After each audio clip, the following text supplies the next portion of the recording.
Starting with the unboxing. First it comes with this lovely thank you note with some excellent art and thanking you for just buying the tablet itself. And then next is a little installation guide to tell you where to install the driver, which I think is a nice touch rather than giving you a CD to install it with, since most computers these days don't come with CD drives. Next we have the tablet. It's not too big, not too small. You can see the button mappings on the side that you can program for each software that you use. A little lock switch on the side. And you can see the markings for the display area that correlates with your computer screen. Next we have the pen, gray with 2 buttons. Very nice. Next is the plug-in where you attach it to your computer via USB. And then the pen stand. On the bottom it has the little tool that you use to change the pen tip, which is cool. And then it goes in pen side first, like that. And then last but not least is the instruction manual with all sorts of different languages. Okay, so I'm going to start with some pros and cons of the Huion tablet. Pros for the device: first of all, it installs really easily. I've always been a fan of online drivers. I use those for my Wacom tablet as well, rather than toting around the CD. And really the last thing I need is another CD clogging up my space, seeing as my new computer doesn't even have a CD drive, so I couldn't even use it if I wanted to. So just having a little instruction guide to looking up the driver is probably a better call than giving people CDs, especially for such a small tablet. The other part that I really like is that you don't have to charge the pen. I know with my Wacom, the Cintiq pen doesn't need to be charged, but I see other people doing reviews of Huion tablets and their pens all need to be charged, and I'm just really glad that this particular model doesn't need that. The other thing that's kind of a small thing, but it really makes a big difference, is that the plug plugs sturdily into the side of the tablet. With my current Wacom, the plug is just kind of loose, and it always makes me nervous that it's about to break. So the fact that the plug plugs tightly into the plug that it's supposed to go in just gives me peace of mind. Another really good quality is that it's got really specific pen pressure. It's kind of a double-edged sword, but I was really pleased when I was in my inking stage to see how I could make really thick lines and then also make really thin lines. And it sounds really simple, but with a lot of tablets it's not quite like that. But the line quality was really nice. I was expecting to sort of get this tablet and not ever use it, but I think for the actual inking stage, it's better than my Wacom tablet. It's hard to describe the pen pressure of it. That's one of the largest selling points of Huion tablets, is that they boast about having all these different layers of pen pressure. I'd say probably one of the best qualities of getting this particular model of Huion tablet, or many Huion tablets as I've seen other people's reviews, is that the price is much, much lower than Wacom or any of its other competitors. My current tablet that I've been comparing this to was $200, and this one is about $50. And so just the fact that I can even compare the two in the first place really goes to show that the quality of the tablet I'm doing for this review is of a very similar quality to the one that I got that's very expensive. And I think that's a really strong point, especially since I know a lot of beginners watch my channel, and so I think this would be a really good tablet to start with in a lot of ways. But on the other hand, there's also some cons that I think beginners should be aware of.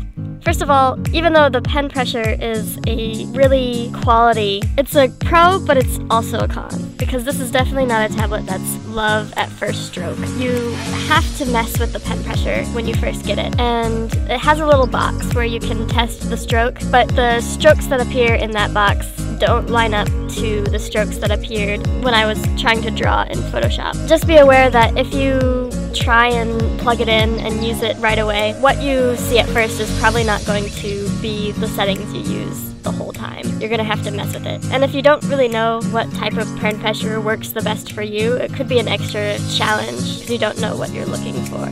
Another problem I had when I was testing out this tablet was that it was a little bit laggy. I would move the cursor and you would just see the icon for the brush just hanging back a little bit. And it never really affected my drawing quality, but it is something to be aware of. What was kind of inconvenient was that when I was trying to use Gaussian blur, which I use constantly in Photoshop, the previews for the blur would be very, very slow to preview. And it was definitely the tablet, because I ended up having to unplug the tablet whenever I wanted to do Gaussian blur so that the previews would come up quickly. And you can probably see that a couple times in this speed paint as it goes. Not that you can tell whether I'm unplugging it or not, but I do use Gaussian blur a lot in this piece. The other gripes I have with this tablet is the pen, which is not really a fair comparison because the Cintiq pen that I use regularly is about a $75 pen, so it can't really compare to this pen that came with this tablet that's around $50, but still, the habit is a terrible beast to fight, and so the pen not having an eraser on the end was a little bit of a struggle, since I kept having the habit to flip around my pen to erase, but remind myself that it doesn't have that functionality. And the shape is a little bit weird. I know that's kind of personal preference when it comes to the shape of your pen, but it's worth noting. But the other thing that was really frustrating about this pen was that you can keybind the two buttons on the pen, so I put the top button to be right click and the bottom button to be scrolling across the canvas, but there's like a third option which I'm not sure how to change, where you press like the middle or something and it switches your brush. And you know, the pen is right where your fingers are because it has to be convenient to click the buttons you actually want to click, but it ended up while I was painting a lot, I would click the button without realizing it and it would switch to eraser when I'm in the middle of doing my stroke or some other pen tool, and then I'd have to pause and re-click it and redraw whatever it was I erased. And I know it's probably a setting that you can change. It was just really inconvenient to have that in the middle. Another thing for the button on the pen is that sometimes it just wouldn't work.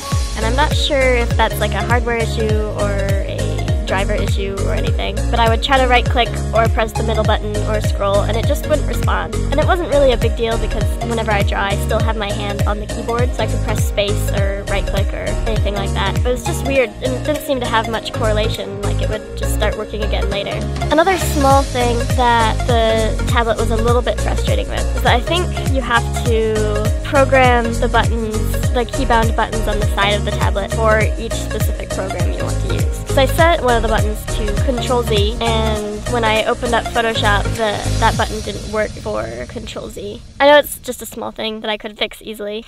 Another thing involving pen pressure is that when I finally set the pen pressure to what I wanted it to be, which took like half an hour, it still didn't seem to be very good for sketching. And anyone who knows me as an artist knows that I'm a very sketchy drawer, where I start really light and then I build up with a thicker line weight as I get more to the final drawing. And so the issues with pen pressure was really keeping me from sketching in the way that I usually do. So I think if I continue to use this tablet regularly, I'll probably sketch with my Wacom tablet and then move on to inking with this tablet where it really shines strongly.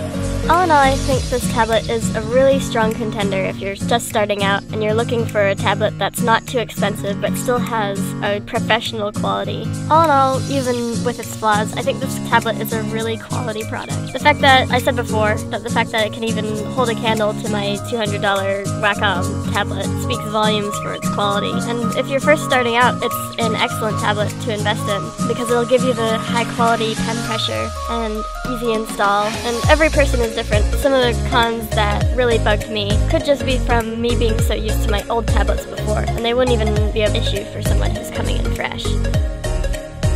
Thanks so much for listening to my review of the Huion H640p Inspiroy tablet. I hope that it was useful to you, and if you decide to try out this tablet, I hope it serves you very well. Bye!